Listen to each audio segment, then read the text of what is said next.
I've had a fondness for Mercedes C-Class going back years, actually to its progenitor, the 190, which was the first Mercedes I ever drove way back in 1983. At the time, it was Mercedes' attempt to bring its name to a more affordable class of car. And that really has continued to this day. The C-Class is always really been the gateway to the Mercedes brand.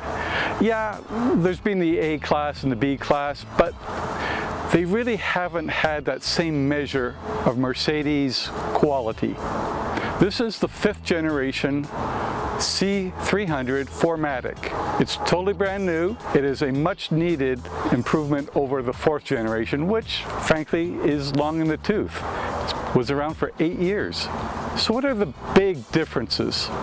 The C300 benefits from a newly developed turbocharged 2-liter 4-cylinder hooked up to a 9-speed automatic, and is aided by a 2nd generation integrated starter motor and a 48-volt onboard electrical system. The first quote-unquote classic model series, says Mercedes, to undergo a systematic electrification of its powertrain. The engine delivers a solid 255 horsepower and 290 pound-feet of torque, which does make the 2022 model more powerful than its predecessor. And the ISG provides an additional 20 horsepower and 147 pound-feet more torque when required, so the sedan certainly has some jump when foot hits pedal. Maybe not quite sports sedan impressive, but with plenty of verve to get around slow-moving transports or merge onto the highway. For the record, in Sport Plus mode, it's less than a 6-second rush to 100 kilometers an hour. Certainly satisfactory for a nearly 1,800 kilogram family 4-door. And I say family 4-door because in the pipeline already is the far sportier 400 plus horsepower Mercedes-AMG C43. It's going to debut as a 2023 model, so look for it. The C300's engine is smooth for a 4-cylinder. I mean, I still pine for the silkiness of past C-Class V6s. And there is a slight clattering of the Turbo 4 heard at startup when one is outside the car, but that's completely absent when one is ensconced in the well-insulated cabin. To be clear, the C300's powertrain doesn't generate the sort of fuel economy one would expect from a hybrid such as Toyota's Prius. However, neither does it hurt when it comes to filling up at the pumps. The ISG acts as a mild hybrid at low engine speeds, aiding in functions such as gliding, where the engine switches off, or boosting, or energy recovery that makes some fuel savings possible. NRCan rates the C400 4MATIC at 9.9 liters per 100K in the city and 7.1 liters per 100K on the highway. Looks-wise, the 4-door receives minor exterior updates, the most noticeable being a softening of the body lines and the inclusion of hood power domes. The more observant will detect what Mercedes calls the C300's cab backward design, with the windshield and passenger cell moved slightly rearward. Both front and rear passengers will benefit from the car's moderately increased in exterior dimensions.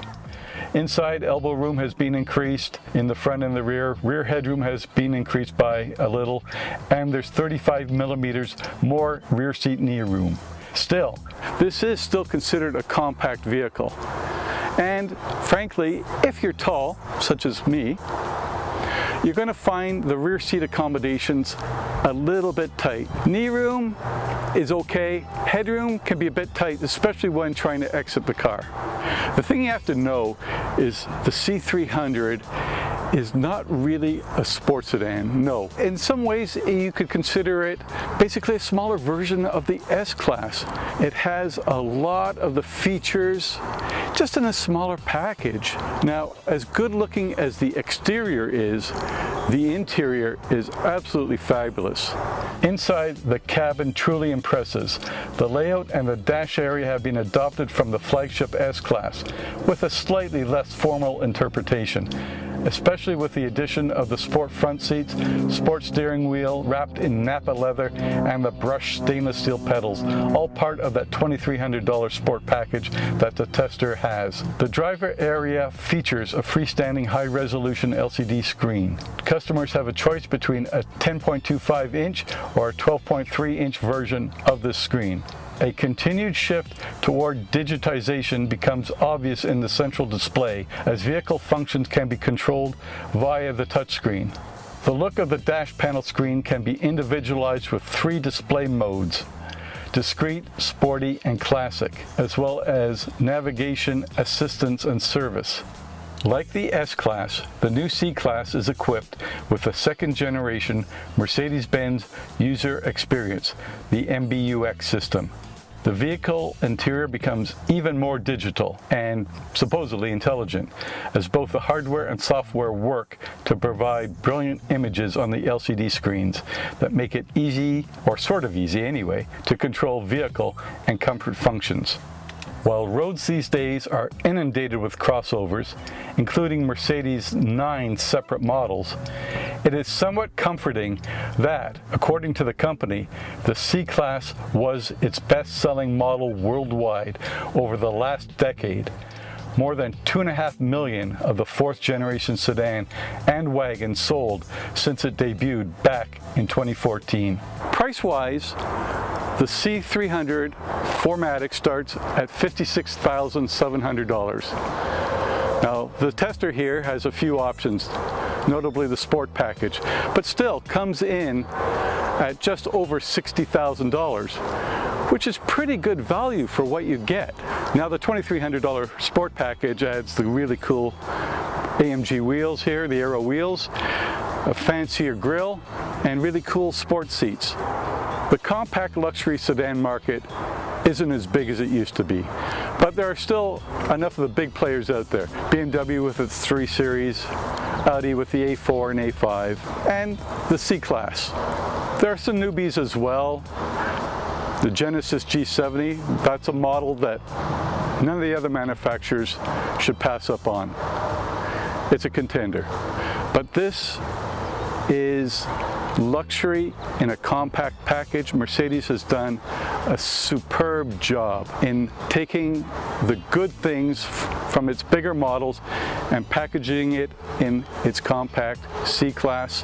The C300 4MATIC is affordable luxury, and it is true luxury. And if you want a more detailed written review of the C300 4MATIC, go to the Driving.ca website. For Driving.ca, I'm Brian Harper.